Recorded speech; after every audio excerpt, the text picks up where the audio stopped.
ഒരു ടേക്കാണ്. പക്ഷേ ഇതിൽ 3 ടേക്കുമായി ചില കാര്യങ്ങളിൽ ഞാൻ യോജിക്കുന്നുണ്ട് കേട്ടോ.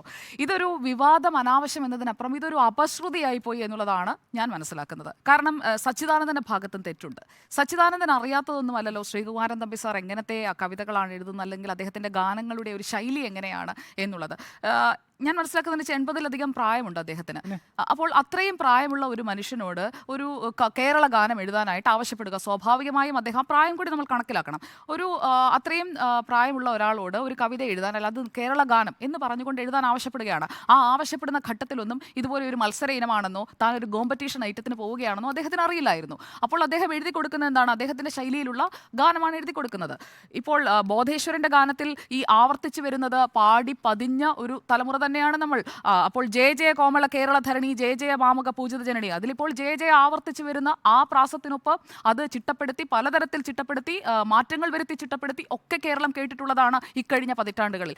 അതിൽ നിന്ന് ഈ കേരളത്തിൻ്റെ തനത് ഗാനം എന്ന രീതിയിൽ തന്നെയാണ് എഴുതപ്പെട്ട കാലം മുതൽ തന്നെ ഈ ഗാനത്തെ കണക്കാക്കി വരുന്നത്. ഔദ്യോഗികമാകുന്നത് മാത്രമാണ് ഈ പറഞ്ഞ കാലയളവിൽ. അപ്പോൾ അതിൽ നിന്ന് നേരെ ശ്രീകുമാരൻ തമ്പിയുടെ കേരള ഗാനത്തിലേക്ക് വന്നാൽ, ഹരിതഭംഗി കവിത ചൊല്ലും എൻ്റെ കേരളം, സഹ്യഗിരിതൻ ലാളനയിൽ വിലസും കേരളം. അപ്പോൾ ഇളനീർ അതിലുണ്ട് കേട്ടോ.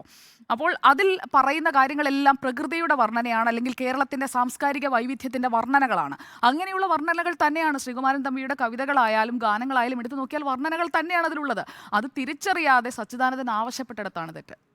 ഇന്നത്തെ കാലത്തിൻ്റെ പാട്ടാണ്, ഒരു കെ പാട്ടാണ് തനിക്ക് വേണ്ടതെന്ന് പറയണമായിരുന്നു സച്ചിദാനന്ദൻ.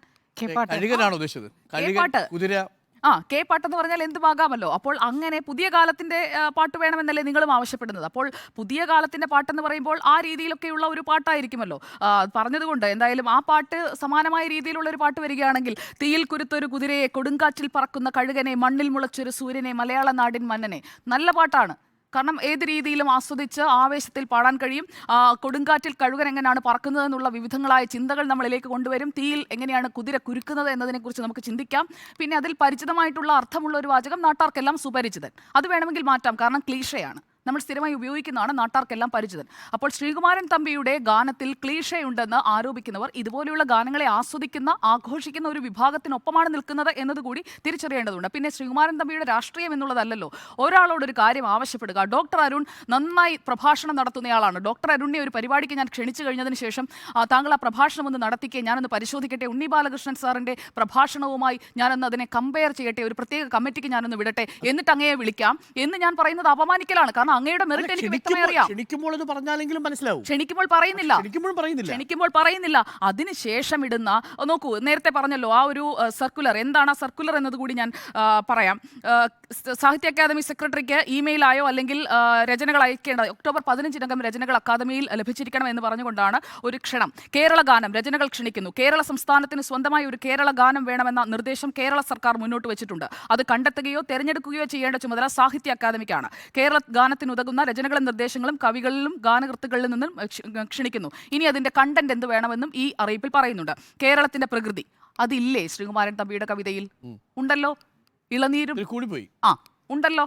പിന്നെ കേരളത്തിന്റെ സ്വത്വം, കേരളത്തിന്റെ സാംസ്കാരിക വൈവിധ്യത്തെക്കുറിച്ച് ആ കവിതയിൽ പറയുന്നുണ്ട്. പൂർണ്ണമായും വായിച്ചു നോക്കിയാൽ മനസ്സിലാകും. പിന്നെ മൂന്നാമത്തെ കാര്യം, മൂല്യങ്ങൾ പ്രതിഫലിപ്പിക്കുന്നത് ഏത് തരത്തിലുള്ള മൂല്യങ്ങളാണ്? രാഷ്ട്രീയ മൂല്യങ്ങൾ പ്രതിഫലിപ്പിക്കുന്നതാകണം, അല്ലെങ്കിൽ പുതിയ കാലത്തിനൊപ്പം കേരളം മാറുന്നത് പ്രതിഫലിപ്പിക്കുന്നതാവണമെന്ന് ഈ ഒരു കാര്യത്തിൽ പറയുന്നില്ല. 3 മിനിറ്റിനുള്ളിൽ ആലപിച്ച് തീർക്കാവുന്ന, ഏവർക്കും ആലപിക്കാൻ കഴിയുന്ന കാവ്യാത്മകതയും സംഗീതാത്മകതയും ഒത്തുചേർന്ന രചനകളാണെന്നാണ് ഈ അറിയിപ്പിൽ പോലും പറയുന്നത്. അപ്പോൾ ശ്രീകുമാരൻ തമ്പിയും പറയുന്നത് തന്നെയാണ്, എൻ്റെ ഗാനം ക്ലീഷയാണെന്ന് നിങ്ങൾക്ക് എങ്ങനെ പറയാൻ കഴിയും? അക്കാദമിയുടെ ഒരു വിശദീകരണം കൂടി വന്നിട്ടുണ്ട്.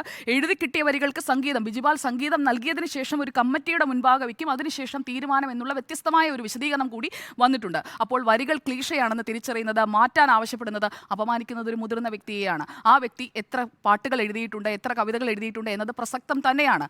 അങ്ങനെയുള്ള ഒരാളെ ഒരു കോമ്പറ്റീഷൻ ഐറ്റത്തിലേക്ക് കൊണ്ടുവരിക എന്ന് പറയുന്നത് വളരെ ഗുരുതരമായ തെറ്റാണ്. ഇവിടെ അപശ്രുതി ഉണ്ടാക്കിയത് സച്ചിദാനന്ദനാണ് എന്നുള്ളതാണ് എൻ്റെ ടേക്ക്.